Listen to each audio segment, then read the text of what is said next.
take them. Thanks for that. Hello, everybody. Assalamu alaikum. Salam alaikum, peace be upon you, and welcome to Salam Cafe, a show brought to you from Melbourne's Muslim community, which is diverse, but a lot of people think that the Australian Muslim community is mainly made up of Lebanese. Myself, well, I guess I'm half that demographic, being half Australian, half Lebanese, but other panel members are not. So let's have a talk and find out what makes up our panel. Starting with our barista, who's back. Welcome back. Assalamualaikum. Thanks. Thank you very much. Welcome back. Thank you very much. Good to be back in the apron. Oh, thank you. It's good to be back here. What makes what I'm made of? I'm South African. I was born in South Africa. My parents are Indian, and of course I'm an Aussie. But I lived in Dublin for 2 years, so I think I'm a real mix. I thought I picked up the accent. Did you? It's sort of South African, Irish, Australian, Yeah. and Indian. Yeah. Multiculturalism to the T. Yeah. And yourself, Susan? Well, I'm Australian, sixth generation Australian. It is reported that my family came to Australia with the first fleet, so watch your coffee mugs, or otherwise I might just swipe them. But my mum's a Kiwi, so I'm a bit of a mix too. So I'm a mixed bag, you're a mixed bag, you're a mixed bag. Mixed lollies here. Fruit salad, actually. No, my mother's Turkish and my dad's from Africa. I was born in Australia. Where in Africa? My dad is from East Africa and from Ethiopia. Oh, wow. Yeah, my dad's Oromo, and so he came out here about 20 years ago, and him and mum had me. Without getting too how does someone from East Africa meet somebody from Turkey? That's a very good question. Yeah, well, mum and dad will be so happy. Sorry. No, they met in Australia, so they met here, and everything pretty much happened here, not like overseas or anything like that. My mum was brought up in Australia too, contrary to like typical. Everyone's like, "Are you Arab?" I'm like, "No, I'm not. I'm not Arab at all." And they're surprised from the accent and all that. You speak Turkish? Yes, I speak. So, Turkish. when you speak Turkish people, do they just like freak out? Yeah, like, why is this non-white person? Totally, absolutely, full on freak out. Like, if I could tell you some of the stories of stuff that I've heard, yeah. Maybe off air. Fantastic. Fantastic. That's good. And yourself, Waleed, what's your background? Swedish, actually. Ahmed? Yeah. Yeah. How about the That's eye right. and hair colour? Yes, that's right. Yeah, Sweden might be multicultural. Very much so. Yeah, it's not true, but no, I'm. Your alter ego. Where are you? Well, I'm fully blown Egyptian. Both my parents actually came out mid-60s, but as individuals they met here. Okay. Uni graduates, things like that. That's what they were doing. And so, yeah, they met sort of mid-60s and got married, and I was born late 80s. Fantastic. Yeah. So Late 80s? Sorry, late 70s. I'm a young fella. That's me. Born Very in the late mature 80s. for my age. Yeah. High school. So you're Australian born? Yeah. Myself? I think we're all Australian. Oh, I'm not. I was born in South Africa. I'll let the team down. You're an import? Immigrant. What about Dad on the far right? Yeah, so I'm pretty much like Waleed. I was born in England but came here when I was a baby. Were you born in England? Yeah. I had no idea It was about only that. 6 months, I don't remember it. My parents came out here in the 60s as well. But I guess the main thing that I sort of, want to find out is that people think often, Muslim equals Arab, when in fact only maybe 15% of Muslims are actually Arab, and the vast majority of Muslims are Indonesian or Turkish or Indian or whatever. Let's go to the heartland of the Muslim Sydney Road with Salam Cafe to go and see about the true cultural mix. Yeah. It'll be interesting. No lives there. I reckon I'm going to see some of my family. Let's have a look. The cousins.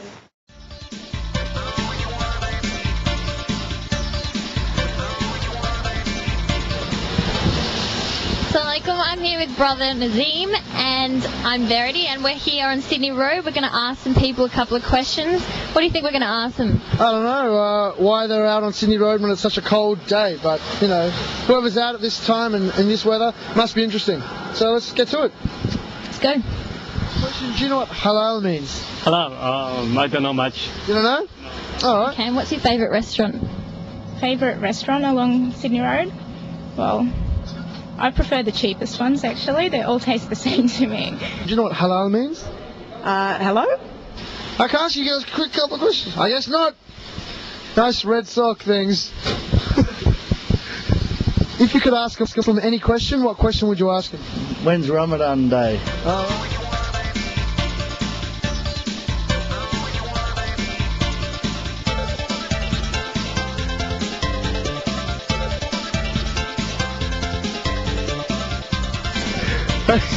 We're getting free food here because we're from Salam Cafe. Thanks for that.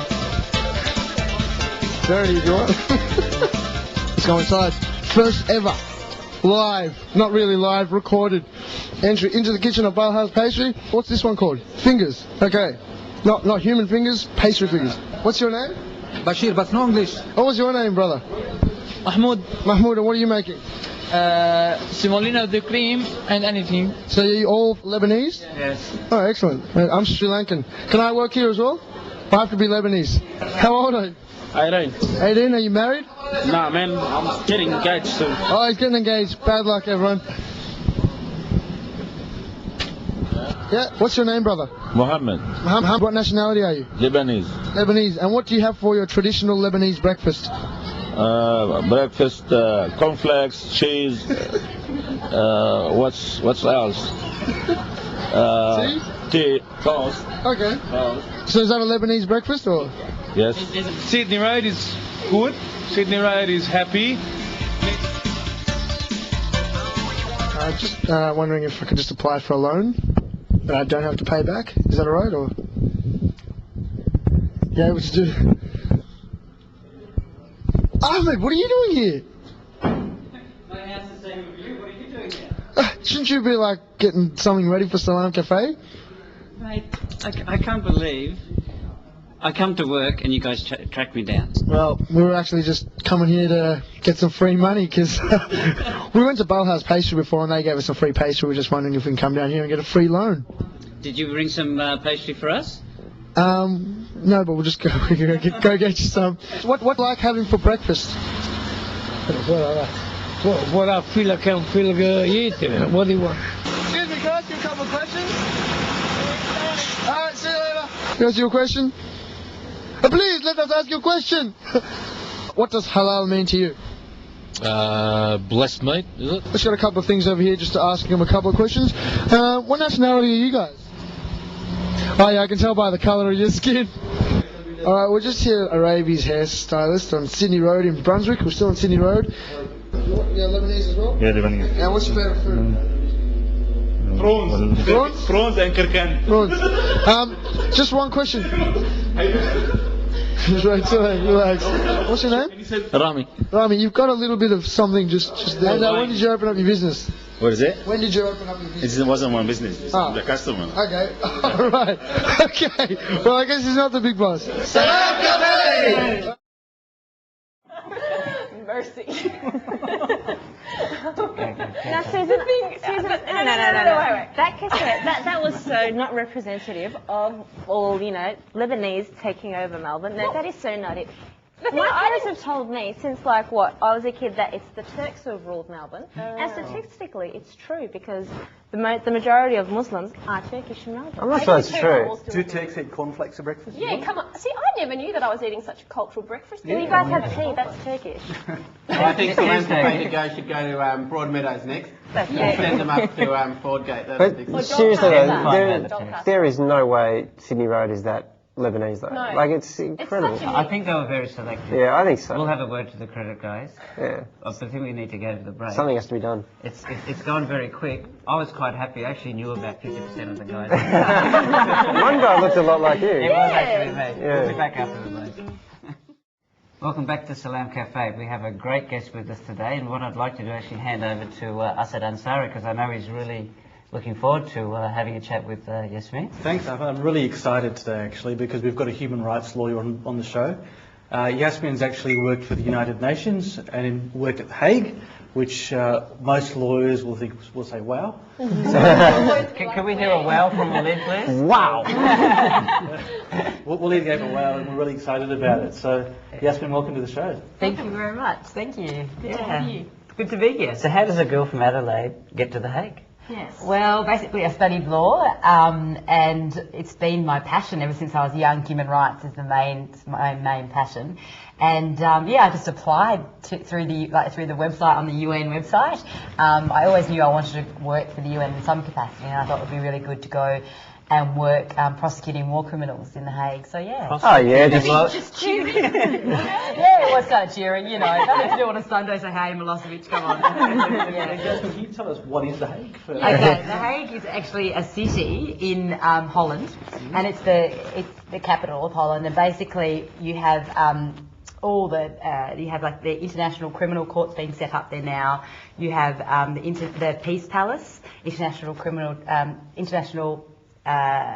so you've got the arbitration committees there. Basically, you have all sort of international UN courts there. And, so they basically have a lot of legal... And what was your role? Like, what did you do when you went out there? Photocopying? Photocopying, absolutely. I am good at it now. I can tell you that. No, I basically worked with the prosecution. So we were put into prosecuting teams.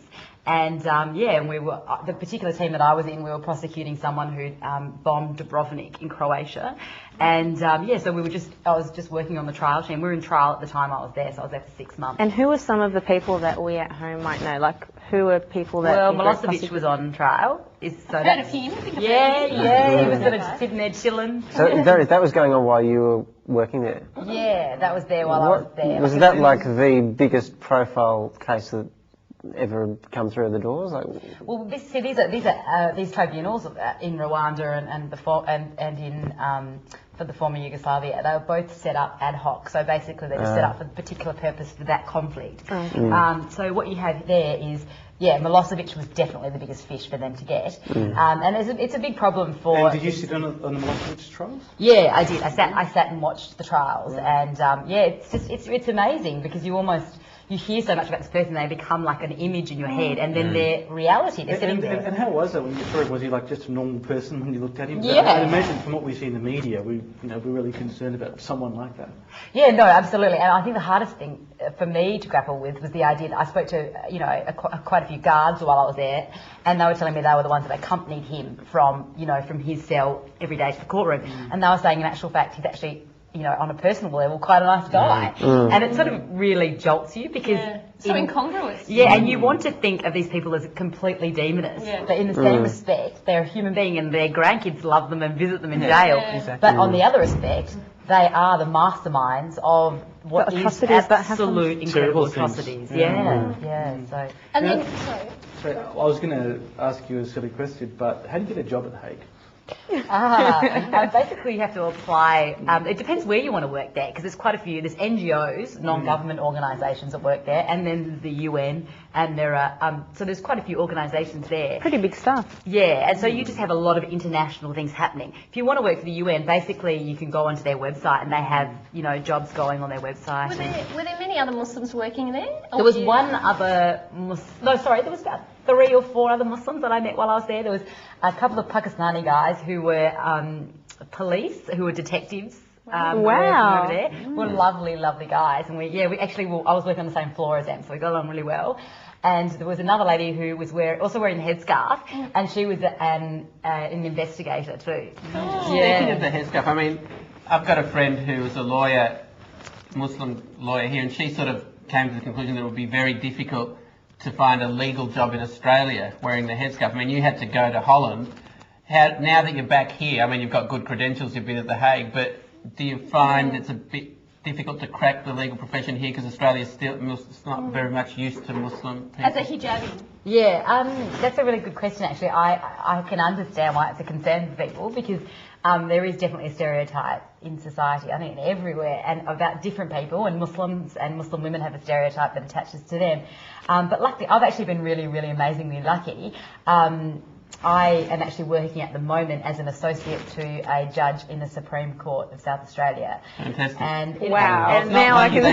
There's no such thing as it's the intersection of talent and opportunity. And passion. And divine intervention. Divine intervention. Yeah, and in actual fact, it's really amazing as well, because the judge that I'm working for, he's actually Jewish.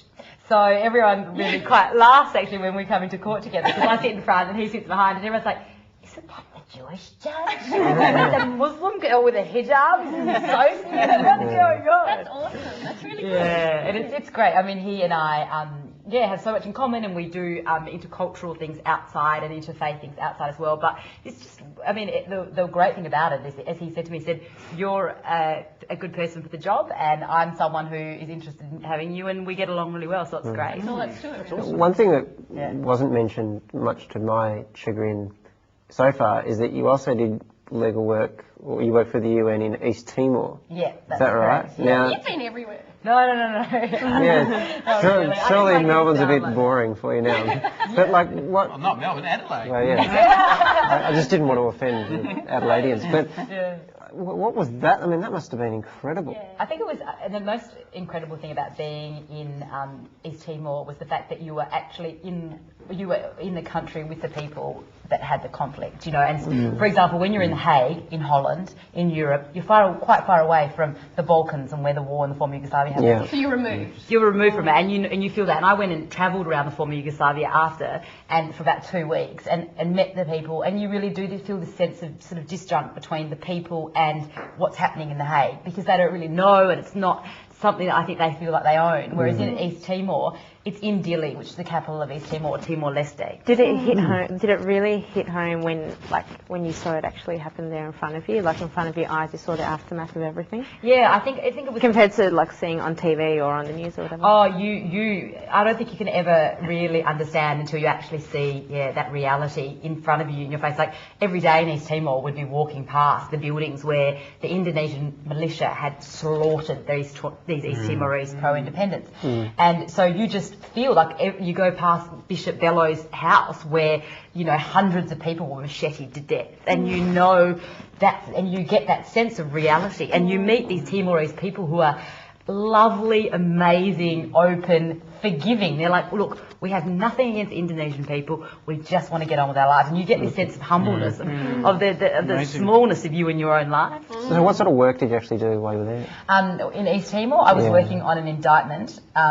Basically, an indictment is what we write legally. We write it, you know, if we're going to prosecute someone, we have to write an indictment against them. So these are the charges against you, and this is the legal claims. I was writing an indictment for some of the people some of the officials in Indonesia. Big problem, though, was the fact that this is the problem when law and politics mixes, which happens in international law and human rights often, is that most of the people who we were trying to prosecute were actually in Indonesia, and Indonesia wasn't about to extradite the people. So we had little fish from East Timor being prosecuted. Really wasn't making, you know, it wasn't really the purpose. And also the East Timorese government had a policy where what they wanted was reconciliation. They wanted to move forward and not be held back by a sense of needing retribution. Yeah. So where to from here for you? Where's the sky's the limit? Oh, I don't know. I like to keep things open, see how things go. I've got 2 years with the judge, working with him in the Supreme Court, which currently is just fantastic. And then I'm probably thinking perhaps do a master's somewhere. Yeah, so I'm not really sure. Back to school. Yeah, you've got to get as much knowledge as you can while you can. Now, before we go on, Supreme Court, you must have seen some gruesome stuff in the Supreme Court. We're actually doing a trial at the moment. Are you allowed to talk about it? I can talk about it. Oh, good. Actually, hang on. Do we want you to talk about it?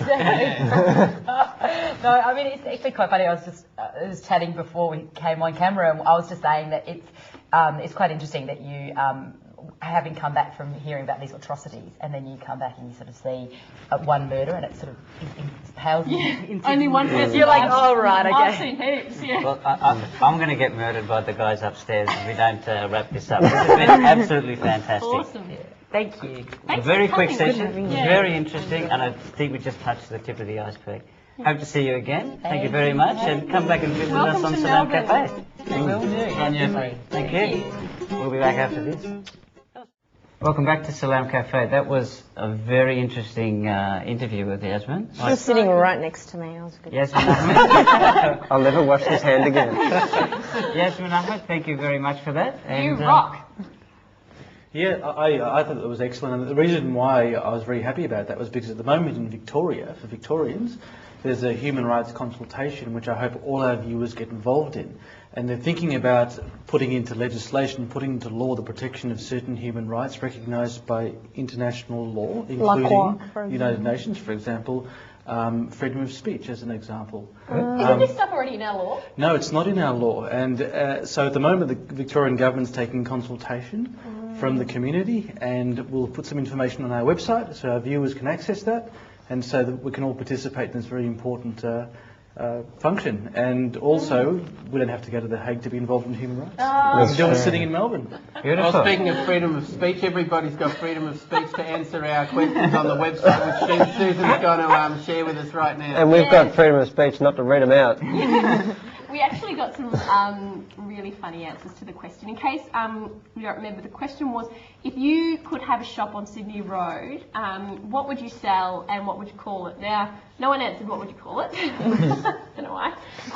Well, we got some really good answers actually to what people would sell. And I just can't decide between these two. So the first one is by Atif Sadiqi, who said, if I would sell kebabs. No matter how many kebab shops you have, they will always do well. That is very true. If there anyone that's been to Sydney Road, you'll know that there's about 2,000 kebab shops. Every second shop. Yeah. A kebab shop. No points for originality then. No, but still. Now this is a good one. It's a pity that Nazim's actually not here to hear this. I think he may have been the one that sent it under the name Arul Gunaratnam, because the answer was, I would just have a shop filled with Nazim photos and dolls, because he is such a darling.